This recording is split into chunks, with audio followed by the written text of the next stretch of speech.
மக்களவை தொகுதிகளின் எண்ணிக்கை 850 அதிகரிக்கப்பட்டு அதில் 280 தொகுதிகள் மகளிருக்கு ஒதுக்கப்பட உள்ளன.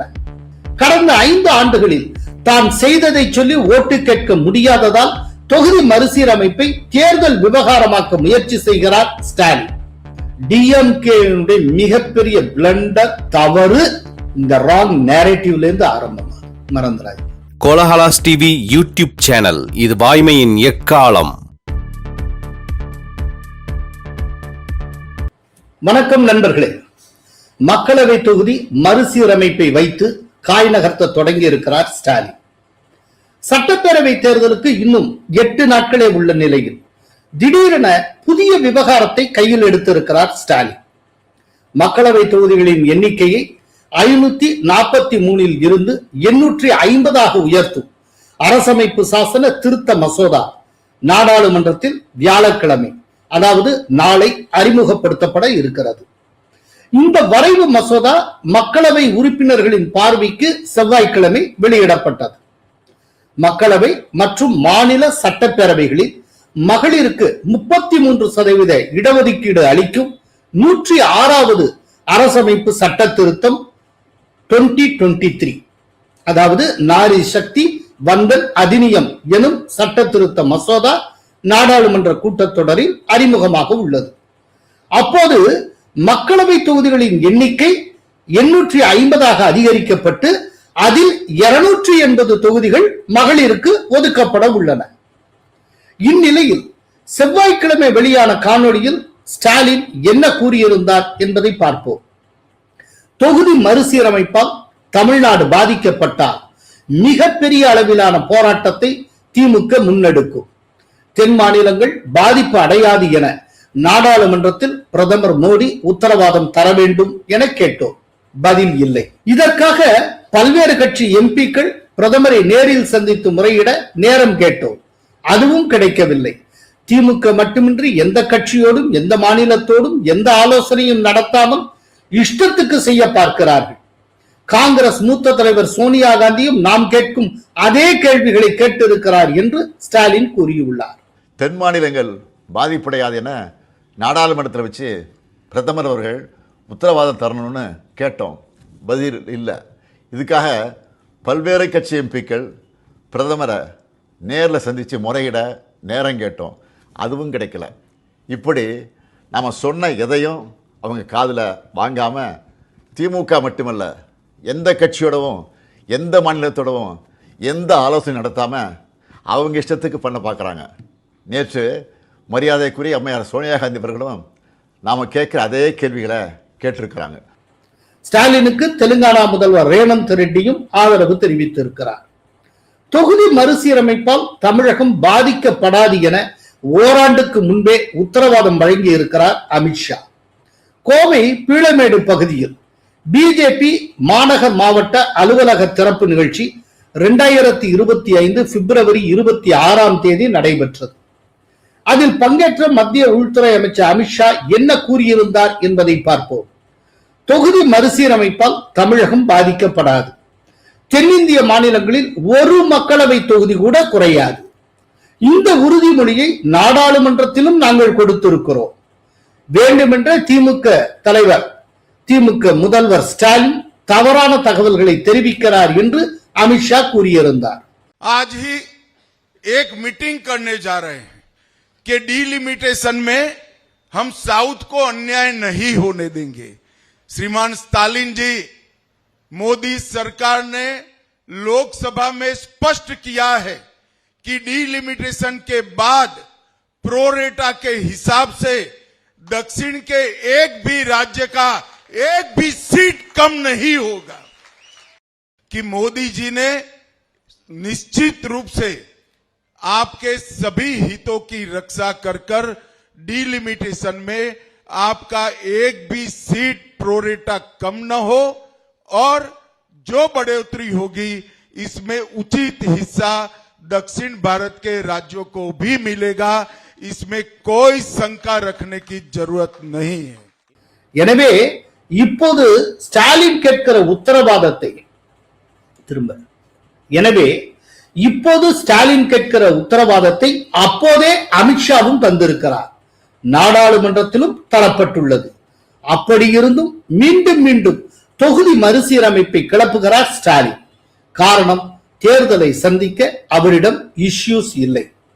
கடந்த 5 ஆண்டுகளில் தான் செய்ததை சொல்லி ஓட்டு கேட்க முடியாததால் தொகுதி மறுசீரமைப்பை தேர்தல் விவகாரமாக்க முயற்சி செய்கிறார் ஸ்டாலின். இனி தொகுதி மறுவரையறை பற்றி சட்ட ரீதியாக பார்ப்போம்.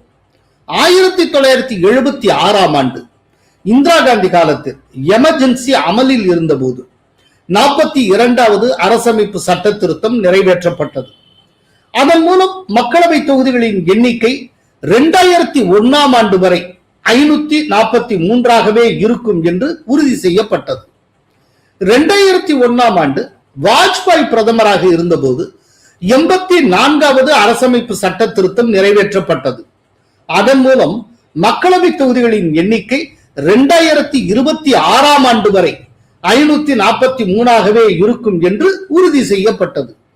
2023 மார்ச் 23ஆம் தேதி ராஜ்யசபாவில் கேள்வி ஒன்றுக்கு எழுத்து மூலம் பதிலளித்த அன்றைய சட்டத்துறை அமைச்சர் கிரண் ரிஜிஜு மக்களவை தொகுதி மறு சீரமைப்பு பற்றி தெளிவாக கூறியிருந்தார். 2026ஆம் ஆண்டுக்கு பிறகு நடத்தப்படும் முதல் மக்கள் தொகை கணக்கெடுப்புக்கு பிறகு, அதாவது சென்சஸுக்கு பிறகு, டீலிமிட்டேஷன் ஆக்ட் 2002 படி டீலிமிட்டேஷன் கமிஷனால் தொகுதி மறுசீரமைப்பு அல்லது தொகுதி மறுவரையறை செய்யப்படும் என்று கிரண் ரிஜிஜு தெளிவாக கூறியிருந்தார். 2026இல் தொகுதி மறுவரையறை தொடங்கும் என 3 ஆண்டுகளுக்கு முன்பே சொல்லப்பட்ட நிலையில் அப்போது எதிர்ப்பு தெரிவிக்காத ஸ்டாலின் இப்போது எதிர்ப்பு தெரிவிக்கிறார். தென்னிந்திய மாநிலங்களில் மக்களவை தொகுதிகளின் எண்ணிக்கை குறைந்துவிடும் என்று பீதியை கிளப்புகிறார்.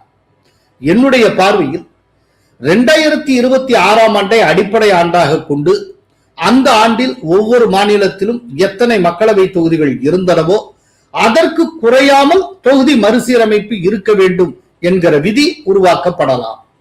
அல்லது மக்களவையில் தமிழகத்தின் பிரதிநிதித்துவம் தற்போது என்ன விகிதமாக இருக்கிறதோ அதற்கு குறையக்கூடாது என்பதாக விதி உருவாக்கப்படலாம்.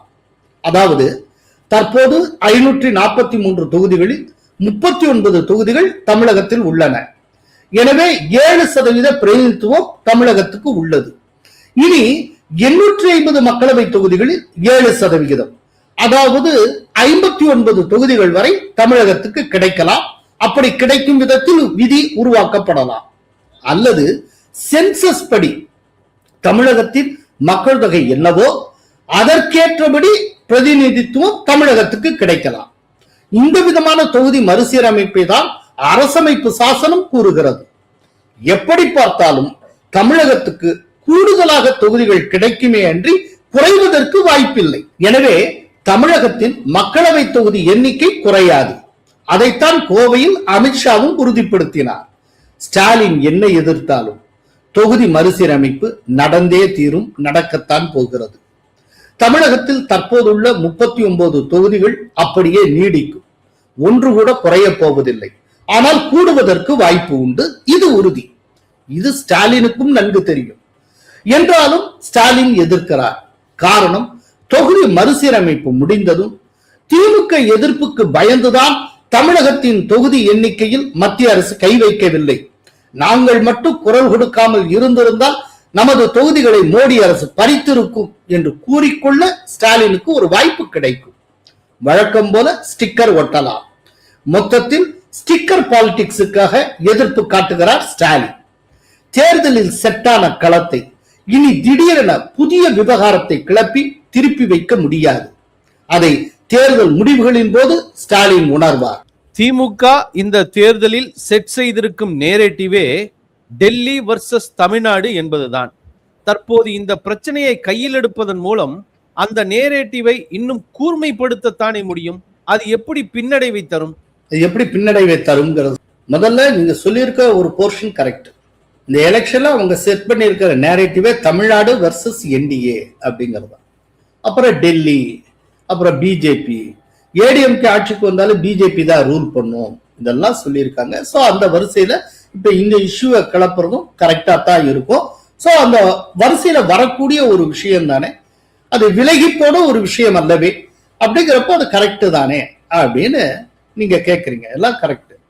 ஆனால் நான் என்ன சொல்ல வரேன்னா, மொத்தத்துல தமிழ்நாடு வெர்சஸ் என்டிஏங்கிற நேரட்டிவே தப்புன்னு சொல்றேன். இதத்தான் மேடைக்கு மேடை எடப்பாடியார் சொல்லி கொண்டு இருக்கிறார். ஐயா, இது சட்டப்பேரவை தேர்தல், இதுல நீங்க டெல்லி வெர்சஸ் தமிழ்நாடுங்கிற மாதிரியோ பிஜேபி வெர்சஸ் தமிழ்நாடுங்கிற மாதிரியோ கொண்டு போக முடியாது.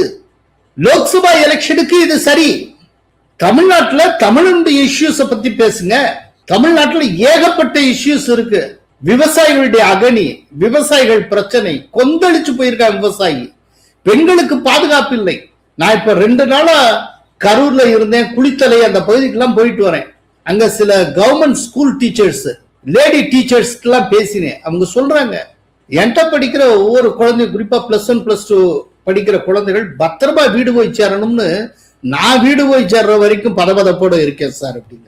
அவங்க சொல்றத வீடியோ எடுத்துக்கலாமான்னு கேட்டேன். ஐயோ தயவுசெய்து வேண்டாம் சார், நான் கவர்மெண்ட் ஸ்டாஃப், பிரச்சனை பண்ணிடுவாங்க அப்படி. இப்படி இருக்கு ஒரு பதற்றம் போய் கொண்டு இருக்கிறது பெண்கள் பத்தியில, பெண்கள் பாதுகாப்பு தொடர்பாக. அதே போல கஞ்சா தலைவிரித்தாடுகிறது, போதை கலாச்சாரம். இன்னொரு பஞ்சாப் போல தமிழ்நாடு ஆகிவிடுமோ என்கிற பயம் தமிழ்நாட்டில் இருக்கிற பொறுப்புள்ள ஒவ்வொருவருக்கும் இருக்கிறது. எதெல்லாமே எங்கேயோ போயிட்டு இருக்கு. அது அத்தனையும் தூக்கி போட்டு கிடக்கிறதெல்லாம் கிடக்கட்டும், கிழவனை தூக்கி மனையில வையுங்கிற கதையா narrative Tamil Nadu versus Delhi BJP என்டிஏன்னு சொன்னா இது எப்படி எடுக்கும்? இது ஒரு டைத்துல எடுத்தது, அது முடிஞ்சு போச்சு.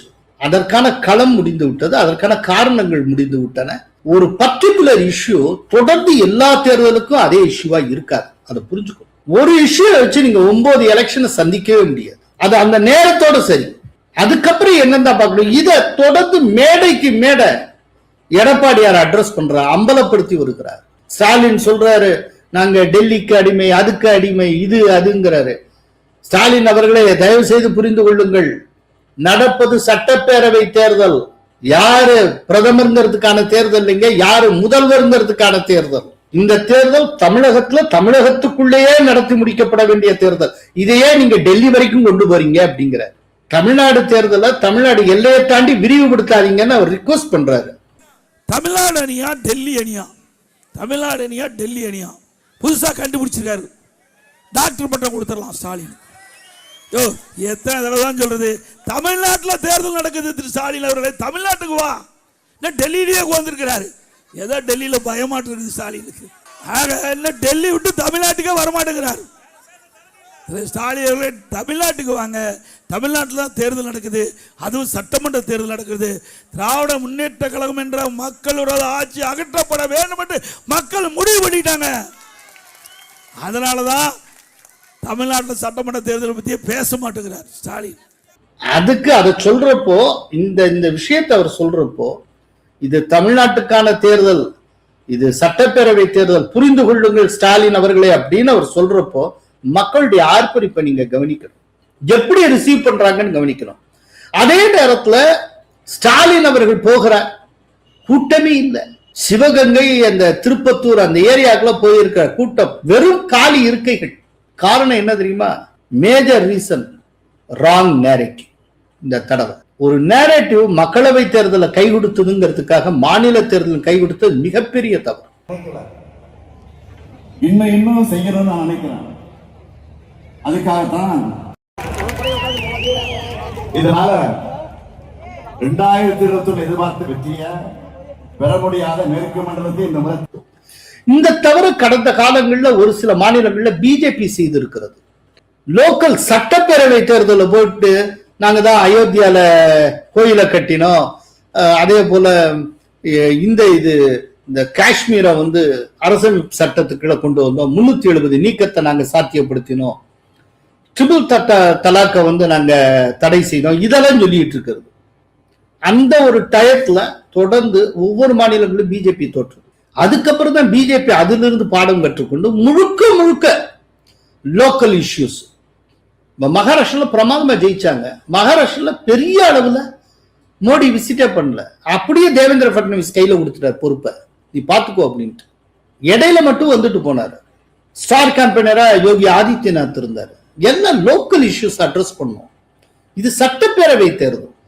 அதனால நீங்க கேக்குறீங்க இல்லையா, இந்த மாதிரி அவங்க வச்சிருக்கிற நேரேட்டிவே தமிழ்நாடு வெர்சஸ் இதுதானே, அப்படின்னா இந்த தொகுதி மறுசீரமைப்பை சொன்னால் சரியாத்தானே இருக்கும்னு. அவங்க நேரேட்டிவ் லைனுக்கு அது கரெக்ட். ஆனா என்னுடைய பார்வை சட்டப்பேரவை தேர்தலுக்கு அந்த நேரேட்டிவே தப்பு, பொருத்தமற்றது, irrelevant அப்படிங்கிறது. டிஎம்கே மிகப்பெரிய பிளண்டர், தவறு இந்த ராங் நேரேட்டிவ்ல இருந்து ஆரம்பமாகுது, மறந்துடாது. 70 ஆண்டு காலம் அரசியல் செய்யும் திமுகவுக்கு ஒரு மாநில தேர்தலில் தேசிய நேரேட்டிவை முன்வைப்பது தவறு என்று தெரியாதா? அப்படி இருந்தும் ஏன் முன்வைத்தார்கள்? அதாவது 70 ஆண்டு காலம் அவங்க அரசியல் பண்ணிட்டு வந்திருக்காங்க அப்படிங்கிறதுக்காகவே அவங்க முன்வைக்கக்கூடிய நேரேட்டிவ் எல்லாமே பர்ஃபெக்டா இருக்கும், சரியாத்தான் இருக்கும் அப்படிலாம் சொல்ல முடியாது. பல நேரத்துல கையை சுட்டுக்கிறதுக்கு வாய்ப்பு இருக்கு, அதுக்கான தருணங்களும் வாய்க்கும். பல நேரங்கள்ல என்னன்னா ஒரு நேரேட்டிவ் வச்சு நாம் அடையக்கூடிய சக்சஸ் இருக்குல்ல, அந்த வெற்றியை நம்ம தவறா வழி நடக்கும். அந்த வெற்றியை என்ன சொல்லும் அப்படின்னா, பாரு இவ்வளவு பெரிய வெற்றியை நான் தேடி தந்துட்டேன், அப்படின்னா இதே நேரேட்டிவை தொடர்ந்து கொண்டு போன்னு சொல்லும். நாம அதுல அந்த வலையில சிக்குவோம். ஆக்சுவலா ஒன்ஸ் வெற்றி பெற்று முடிச்சதுமே டக்குன்னு அந்த வெற்றி தரக்கூடிய போதையிலிருந்து வெளியில வந்தோம். இப்ப நடக்கக்கூடிய தேர்தல் எதற்கான தேர்தல், என்ன இஷ்யூ, எதிர்த்தரப்புல என்ன வைப்பாங்க, டிஎம்கே ஆட்சியில இருக்கக்கூடிய அவலம், அதே போல டிஎம்கே ஆட்சியில இடம்பெற்ற குறைகள், இதைத்தான் சுட்டி காட்டுவாங்க. அப்படிங்கிறப்ப அதுக்கு கவுண்டரா நீங்க என்ன செய்யணும், என்னுடைய ஆட்சி குறைகளற்ற ஆட்சி, என்னுடைய ஆட்சியில் நான் இந்த விதமான சாதனை செய்திருக்கேன், 5 வருஷம் நான் ஆட்சி செஞ்சிருக்கேன், இன்னென்ன செஞ்சிருக்கேன், 5 வருஷத்துக்கு முன்னால் நான் வர்றப்போ பொருளாதாரம் இன்னவாக இருந்தது, இன்னைக்கு இந்த அளவுக்கு வளர்ந்துருக்கு, இப்படி எல்லாம் கம்பேர் பண்ணி என்னுடைய 5 ஆண்டு காலத்துல நடந்த சாதனை என்ன அப்படிங்கறத சொல்லணும். நீங்க 5 வருஷத்தை முடிச்சுட்டு இப்ப களம் காண்றீங்க. செய்ததை சொல்லி ஓட்டு கேட்க வேண்டும், செஞ்சதை சொல்றதுக்கே நீங்க தயாரா இல்ல, எதையோ ஒண்ணு அர்த்தமே இல்லாம எதையோ ஒரு இஷ்யூவை டெவலப் பண்ணிட்டே போனா, என்னோட வெளிப்படையான கேள்வி, செய்ததை சொல்லி வாக்கு கேட்பது ஸ்டாலின் ஏன் தயங்க வேண்டும், என்ன காரணம்? செய்யவே இல்லை, செஞ்சதா சொல்லிக்கிட்டே இருந்தாங்க, தோற்றத்தை உருவாக்கிக்கிட்டே இருந்தாங்க. இது மக்களுக்கு தெரியாதா? அது தெரிஞ்சனால தானே எந்த ஊர்லயும் திமுக அமைச்சர்கள் உள்ள போய் ஓட்டு கேட்க முடியல.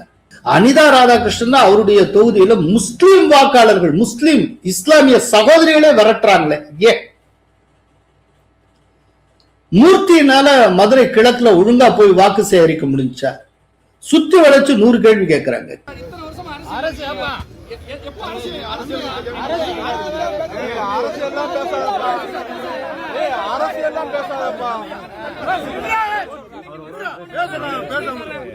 கனிமொழியை சுத்தி வளைச்சு கேள்வி.